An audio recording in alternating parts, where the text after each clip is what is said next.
J'en parlais la première fois dans le chapitre 1083 sur l'identité de ce personnage qui avait échangé des phrases avec le Gorosei, en expliquant que potentiellement c'était pas le personnage de Shanks parce que, à cause de sa tunique, à cause de l'angle de vue, on n'avait pas vraiment une vue directe sur sa cicatrice, qui est quand même un élément assez marquant du personnage. Et j'avais développé l'idée qu'il serait hyper intéressant d'avoir un deuxième Shanks puisqu'on est prisonnier dans ce personnage sur deux théories qui me sont chères. Un, avoir un Shanks bienveillant qui s'occupe de Luffy, qui est là dans l'ombre pour le soutenir, un Shanks un petit peu mentor qui serait défait par Barbe Noire, hein, c'est ce que beaucoup de personnes disent, un Shanks qui ne me plaît pas du tout, hein, ce Shanks un peu bienveillant, un petit peu maître Jedi, et un Shanks un peu plus machiavélique, un Shanks qui empoisonnerait Roger, comme je l'ai expliqué un certain nombre de fois, un Shanks qui finalement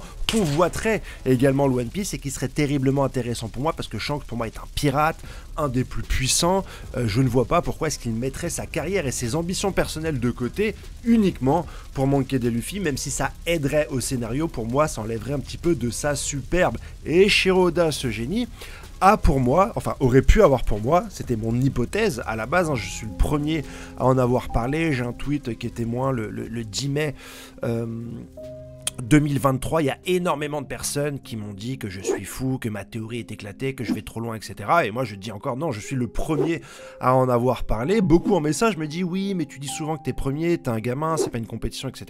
Ben, je vous pose la question à vous qui critiquez un petit peu cette façon de faire, de dire qu'on est premier. Est-ce que vous avez déjà fait quelque chose de votre vie qui vous a valu des insultes et qui est ensuite repris par tout le monde sans citer votre nom?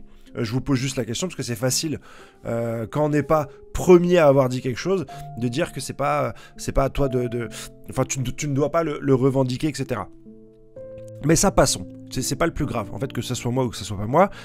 La vraie chose intéressante là-dedans, c'est qu'on va pouvoir développer deux Shanks. Un qui serait le personnage, donc comme je vous ai dit, côté plutôt positif, mentor, etc. Et un autre un peu plus ambitieux, je dirais pas forcément diabolique ou méchant, mais ambitieux, qui serait terriblement intéressant dans l'histoire, et qui serait terriblement intéressant également pour l'évolution du personnage de Luffy. Donc je suis content qu'on aille de ce côté-là. Bienvenue dans les spoilers du chapitre 1134 de One Piece, très certainement le dernier chapitre de l'année, même si on devrait avoir normalement des spoilers aux alentours du 25, 26 ou 27 décembre, quelque chose comme ça. Je suis très content d'avoir encore une fois des éléments qui vont dans ce sens, puisqu'on va avoir des indices dans ce chapitre concernant ce mystérieux personnage qui ressemblerait à Shanks. Si tu aimes ce genre de vidéo, mon frérot, n'hésite pas bien sûr à t'abonner, ça m'aide à développer cette chaîne, à mettre directement tes commentaires, même s'ils sont négatifs, bien sûr, dans la barre des commentaires, hein, ça aide à faire monter la vidéo, même si tu es désagréable et nerveux sur les commentaires, ça aide aussi à la chaîne, hein, je prends tout type de commentaires,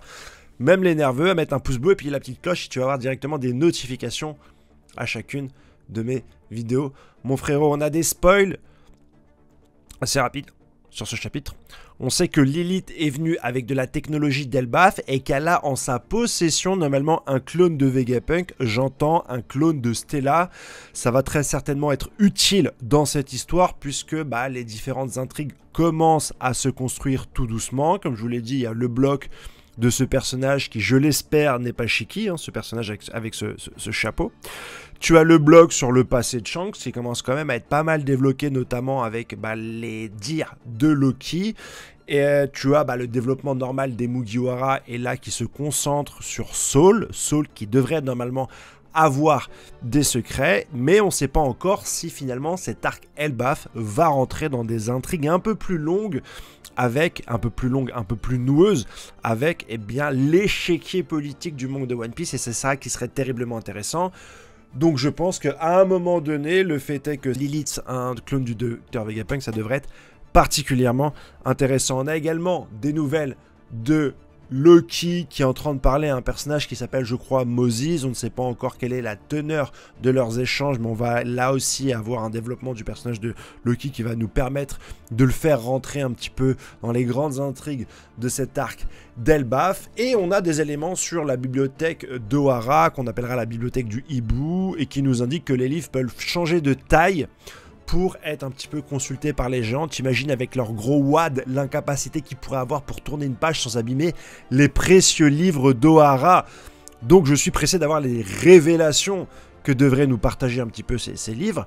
Mais c'est pas le plus intéressant du chapitre, puisqu'à la fin, dans l'étage Heaven, le plus haut étage, on voit un cercle de démons apparaître et 2 personnages arriver par magie sur Elbaf. L'un d'eux ressemblerait à Shanks, le personnage qu'on a vu aussi à la fin du discours du Dr Vegapunk dans l'ombre. Est-ce qu'on va voir directement les traits de ce personnage, ou est-ce que Oda va encore nous le présenter de dos dans l'ombre, etc. On n'a pas d'informations dessus, mais je pense qu'il va être encore une fois un petit peu caché pour garder le suspense, puisque c'est comme ça que fait Shiroda pour étirer ses intrigues le plus longtemps possible. Tu connais, et c'est surtout quel est ce mode de transport. Est-ce qu'il est uniquement utilisé par les membres du Gorosei comme on le croyait? Est-ce que Im-sama peut faire transporter finalement n'importe qui, n'importe où? Est-ce qu'on va avoir une race des démons?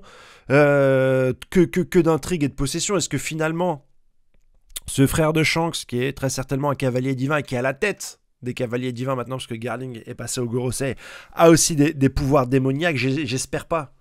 Ça écraserait la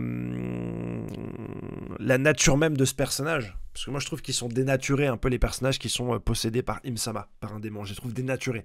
Ça devient des marionnettes, des pantins. Ils sont soumis quelque part à Im-sama, ils n'ont pas de volonté propre, donc je serais déçu. Mais quoi que ce soit, on achète.